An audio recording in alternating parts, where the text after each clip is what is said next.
Pandua nature lovers ক্লাবের কাছে খবর আসতে থাকে বিভিন্ন জায়গায় এক বিশেষ প্রজাতির হলুদ রঙের ব্যাঙ দেখা যাচ্ছে। নমস্কার, আপনারা জানেন পশ্চিমবঙ্গের বিভিন্ন জায়গায় বিগত কয়েকদিন ধরে বৃষ্টি চলছে।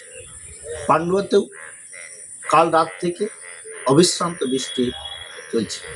আমাদের সকাল থেকেই পান্ডুয়া নেচার লাভার্স ক্লাবের কাছে খবর আসতে থাকে বিভিন্ন জায়গায় এক বিশেষ প্রজাতির হলুদ রঙের ব্যাঙ দেখা যাচ্ছে। আমরা সরজমিনে তা দেখলাম। এই ধরনের ব্যাঙ সাধারণত দেখা যায় না, তাই এই ব্যাঙকে রক্ষা করার দায়িত্ব কিন্তু আমাদের। আমরা এই ধরনের ব্যাঙ যারা মারবে বা মারতে চেষ্টা করবে তাদেরকে বুঝিয়ে তাদেরকে প্রতিহত করে প্রকৃতির মাঝে এই ব্যাঙকে বেড়ে ওঠার সুযোগ করে দেবে।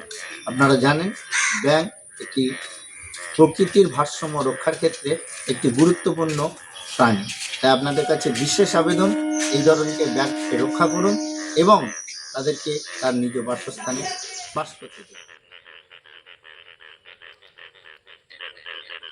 সকলের কাছে পান্ডুয়া নেচার লাভার ক্লাবের পক্ষ থেকে এই বিশেষ আবেদন, আপনারা সবাই ভালো থাকুন, প্রকৃতির মধ্যে থাকুন, প্রকৃতি রক্ষা করে ভালো থাকুন। নমস্কার।